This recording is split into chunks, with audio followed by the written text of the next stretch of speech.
모기지 이자율이 계속 하락한다는데 재융자 신청은 언제 해야 하는지라고 물어보시는 분들이 많습니다. 결론은 시장이라는 것이 반드시 정부의 정책을 따라가는 게 아닙니다. 과유불급, 과다한 욕심은 오히려 손실을 야기할 수 있습니다. 따라서 재융자 지금부터 준비하셔야 합니다.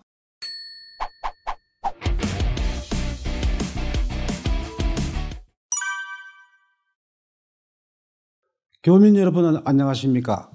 먼저 지난번에 올린 SBA 디제스터 론을 시청하시고 저희 홈페이지를 방문해 주신 모든 분들께 감사를 드립니다. 저희 조지아뿐만 아니라 캘리포니아, 플로리다, 엘라바마 등 타주에서도 많은 분들이 관심을 보여주셨고 특히 캐시 어드밴스나 PPP 론을 승인받아 기뻐하시던 개척교회 목사님이나 스몰 비즈니스 사장님들의 전화를 받았을 때 저도 큰 보람을 느꼈습니다. 앞으로도 교민 여러분들께서 알고 계시면 도움이 될 만한 융자, 법률 그리고 부동산에 관련된 유용한 정보들을 유튜브를 통해서 공유할 계획입니다. 오늘의 영상은 최근의 모기지 이자율의 하락과 관련하여 관심이 집중되고 있는 재융자, 즉 리파이낸스에 대하여 살펴보고자 합니다. 코로나 사태가 끝난 이후 실제 이자율이 오를지 내릴지를 정확하게 예측하기는 어렵습니다만 경기 부양을 위한 연준의 적극적인 정책들을 고려하면 이자율은 생각보다 크게 하락할 수 있습니다. 통상 현재 가지고 계신 이자율보다 이자율이 0.7에서 1% 정도 하락하면 모기지 보험을 포함하여 월 페이먼트를 줄일 수 있는 재융자를 적극적으로 고려해 볼 만합니다. 그러나 금리라는 것은 예상하지 못한 시장의 상황에 따라 언제든지 다시 상승과 하락을 반복하기에 실제 금리가 페니메이가 예상하는 것처럼 가장 낮은 수준의 2.9%까지 하락할 것인지는 알 수 없습니다. 따라서 나름 적정한 이자율이라고 생각될 때에 그 이자율로 모기지 융자를 받을 수 있도록 미리 준비를 하여 두는 것이 좋습니다. 낮은 이자율에서 신청자가 몰리게 되면 모기지 회사들이 그 신청 서류를 처리하는 데 한계가 있기에 그 심사 순위에서 밀리게 되고 궁극에는 이자율 상승을 부추기게 됩니다. 따라서 주택 구매나 리파이낸싱에 필요한 재직증명서, 크레딧 리포트의 신청, 주택 감정, 세금 보고 자료, 자산 입증 자료 등 모든 모기지 신청 서류들을 점검하여 가장 낮은 이자율이라고 생각할 때에 그 모기지를 승인받을 수 있도록 미리 준비를 해두는 것이 좋겠습니다.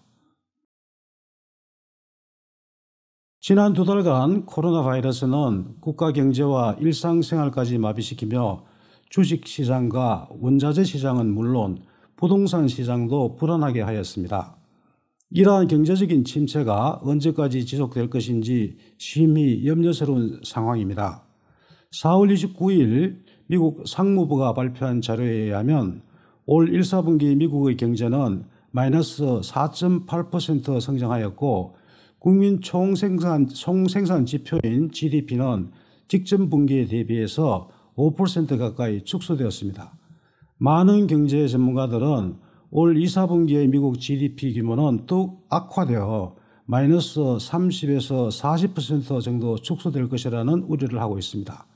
혹자는 이번 사태가 2007년의 금융위기와는 달리 코로나 바이러스라는 경제 외부적인 요인에 의해서 발생된 위기이므로 바이러스에 대한 백신이 개발되면 경제는 다시 원래 상태대로 빠르게 회복되리라고 예상하지만 한편에서는 그 백신 개발의 기간이 길어지거나 바이러스에 대한 인체 면역력에 한계가 있다면 그 기대와 달리 우리 경제는 장기 침체에서 벗어나기 어려울 것이라는 주장도 있습니다. 코로나 사태가 나기 전 3%대로 떨어진 낮은 이자율로 인해서 많은 홈오너들이 리파이낸스에 대하여 관심을 가져왔지만 코로나 사태를 겪으면서 이자율은 상승과 하락을 반복하며 30년 고정금리가 다시 4%까지 오르기도 하였습니다. 일부 대출기관들은 금리가 하락함에 따라 폭주하는 리파이낸스 신청을 처리하기에도 벅차 이자율을 낮춰가면서까지 서로의 고객을 유치할 인센티브를 느끼지 못하였고 심지어 신규 모기지를 신청하는 사람들의 수를 막기 위해서 인위적으로 금리를 인상하기도 하였습니다.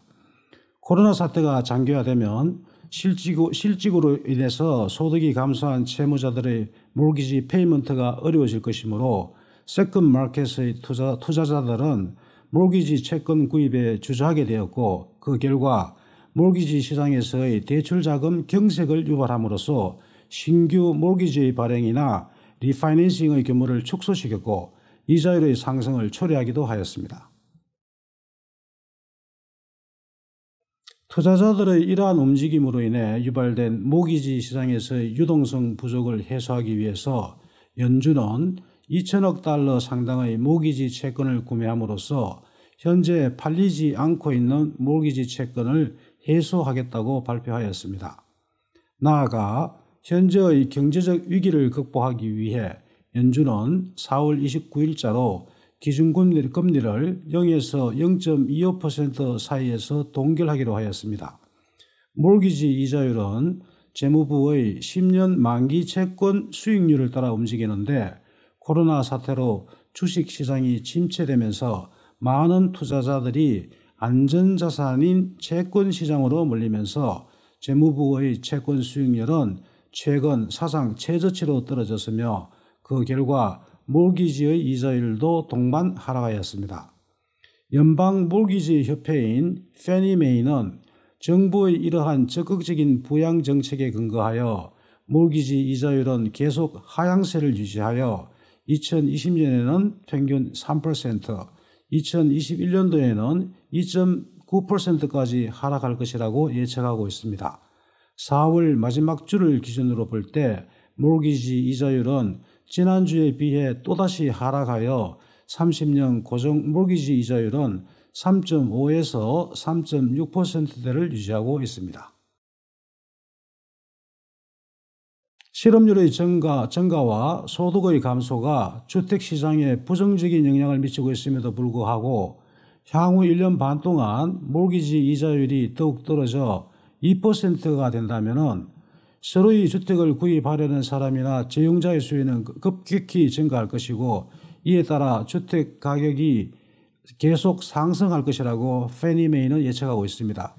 그러나 이러한 예측은 주택 구매자나 재용자 수요자가 코로나 사태에도 불구하고 예전의 사업이나 직장을 회복함으로써 기존의 소득을 유지할 때에 가능한 것입니다.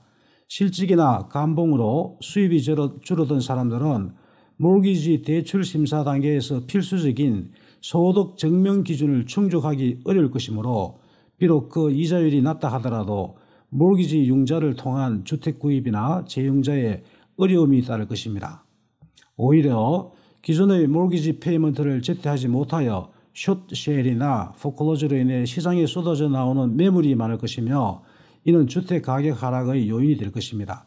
그러나 코로나 여파에도 불구하고 소득이나 크레딧 점수가 양호한 사람들에게는 이러한 낮은 이자율은 주택 구매나 재용자에 있어 절호의 기회가 될 것입니다. 이상으로 모기지 이자율의 동향과 재용자의 필요성에 대하여 살펴보았습니다.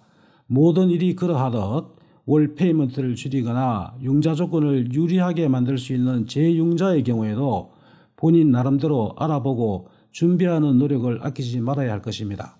본 영상이 현재의 모기지 시장 상황에 대한 여러분들의 이해에 도움이 되었으면 합니다. 감사합니다. A better life, a better future. Timeline Financial